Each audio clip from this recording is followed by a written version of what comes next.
First, the historical roots of Christian Zionism. The genesis of Christian Zionism lies within the Protestant Reformation, which brought about a renewed interest in the Old Testament and God's dealings with the Jewish people.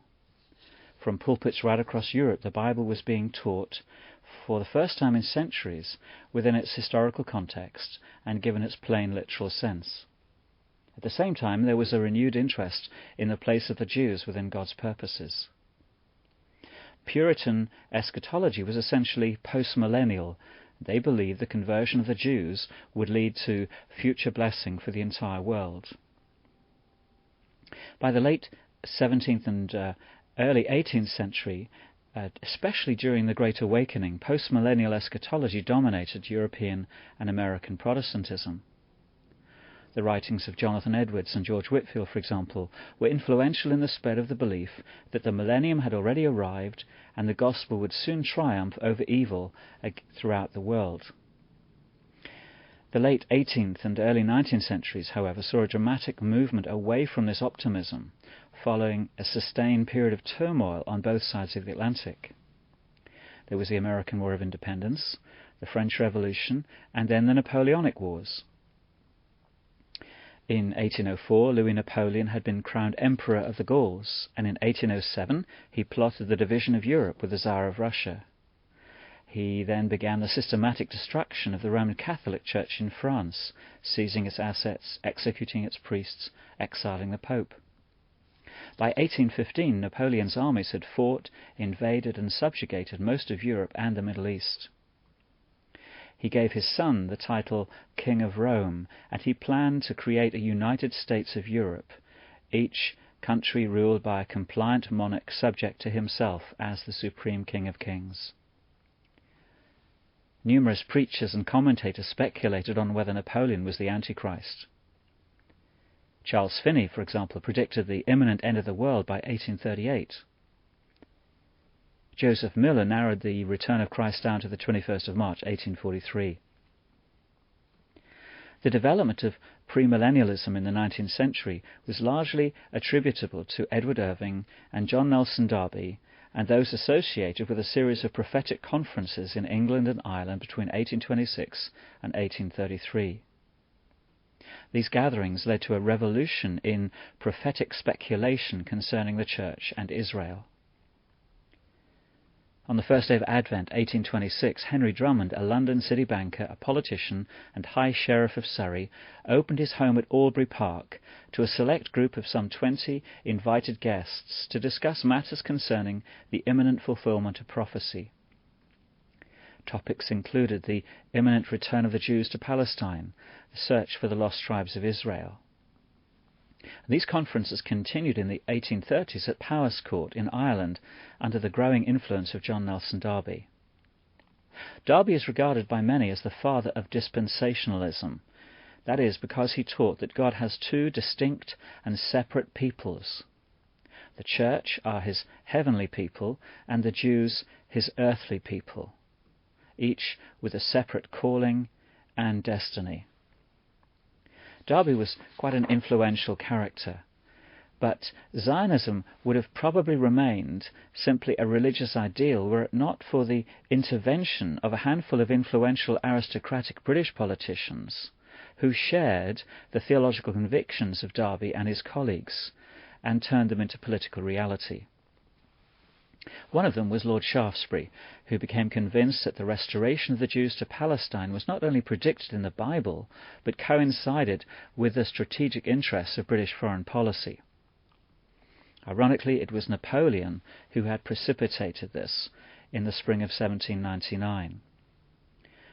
The Syrian campaign of Napoleon's Oriental expedition sought to defeat the Ottoman rulers, cut off Britain from its empire, and recreate the empire of Alexander from France to India.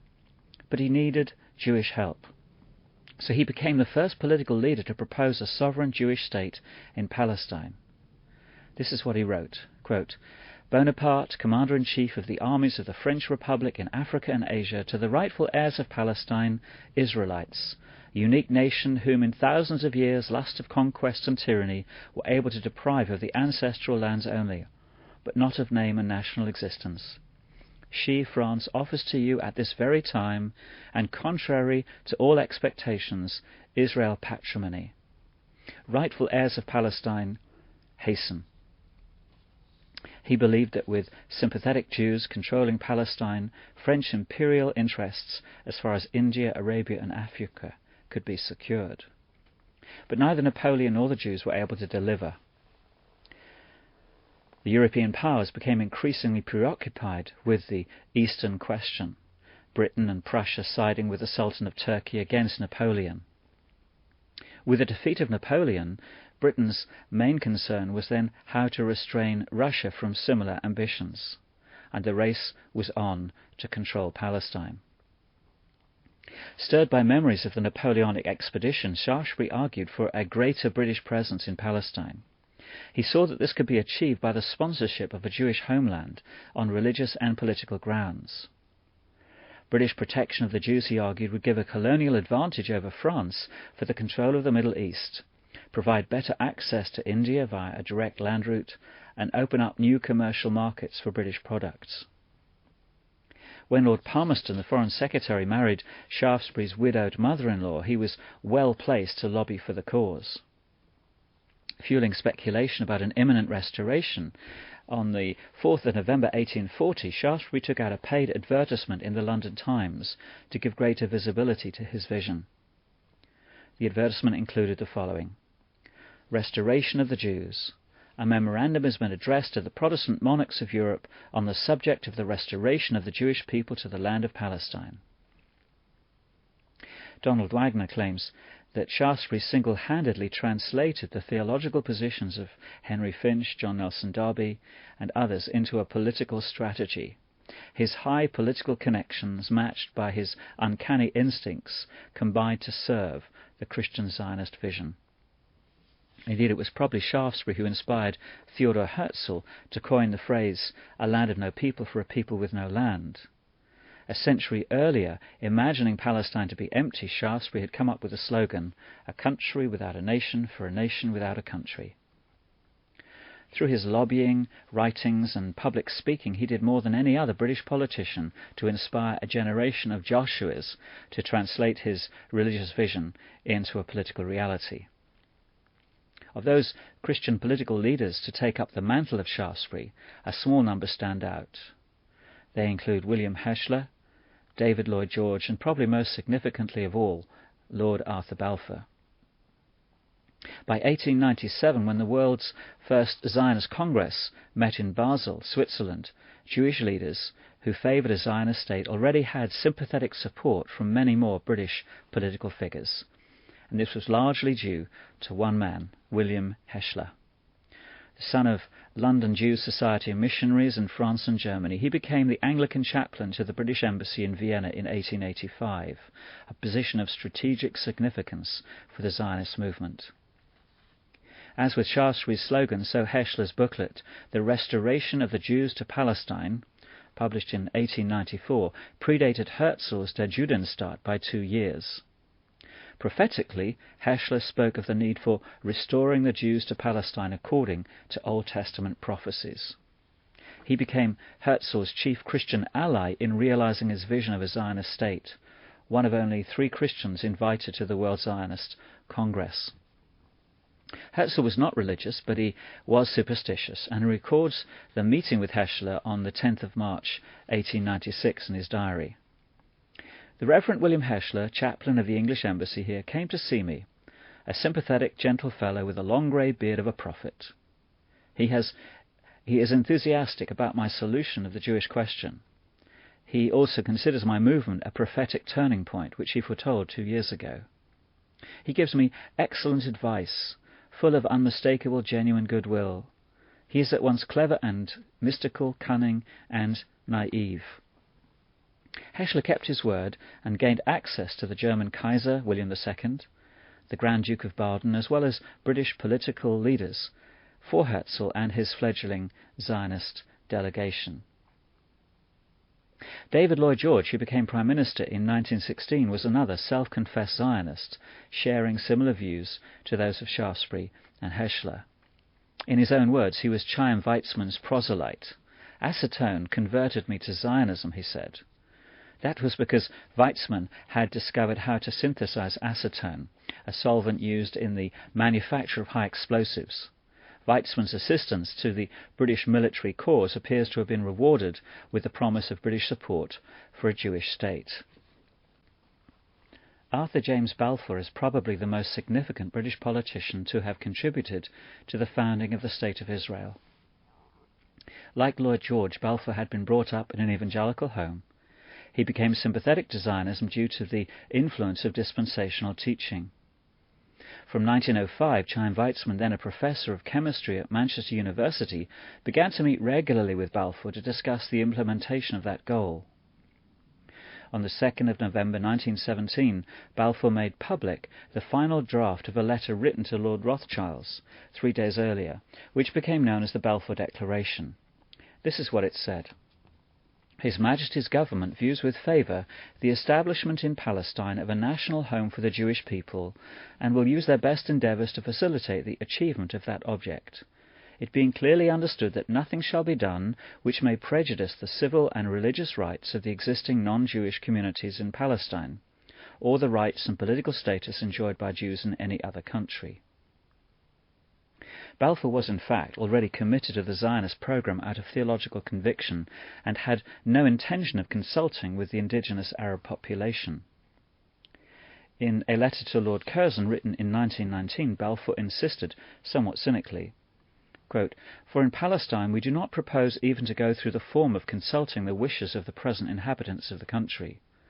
The four great powers are committed to Zionism, and Zionism, be it right or wrong, good or bad, is rooted in age-long traditions, in present needs, in future hopes, of far profounder import than the desires or prejudices of the 700,000 Arabs who now inhabit that ancient land.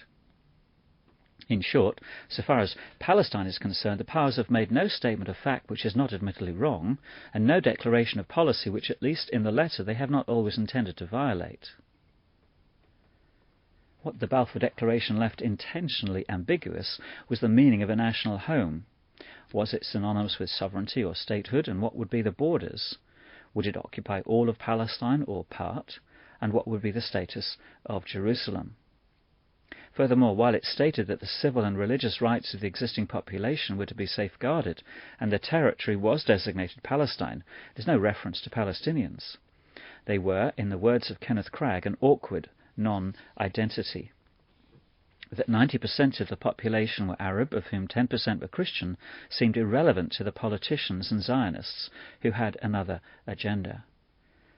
So the awkward questions were left unanswered, and it is these ambiguities that have plagued Middle East peace negotiations for the last 100 years. But Balfour's momentous declaration gave Zionism for the first time a political legitimacy and provided the impetus for the colonization of Palestine. From the mid-19th century, a similar marriage between religious dogmatism and political expediency in the United States was to lead theologians and politicians alike to support the Zionist cause. While Darby's dispensationalism became marginalized in Britain, limited to the sectarianism of the Brethren, in the United States it was to become a dominant influence in mainstream evangelicalism. The Revolutionary War had provided a stimulus to popular apocalyptic speculation. By 1773, for example, King George III was being portrayed as the Antichrist, and the war against Britain a holy crusade that would usher in the millennium. In parallel with Britain, the late 18th and early 19th centuries saw an explosion of millennial sects in the United States, including the Shakers, Mormons and Millerites. Influenced by the French Revolution and the destruction of the papacy in France, historic premillennialism gradually became more popular. Between 1859 and 1872, resulting from his extensive tours through America, reinforced by the trauma of the Civil War, Darby's premillennial dispensational views about a failing church and revived Israel came to have a profound and increasing influence upon American evangelicalism. It resulted not only in the birth of American dispensationalism, but influenced the millenarianism associated with the Prophecy Conference movement, as well as later fundamentalism. Those most closely influenced by and associated with Darby, who came to contribute to the development of Christian Zionism in America, were James Brooks, Arno Gabalin, D.L. Moody, William Blackstone and Cyrus Schofield. In this session we're going to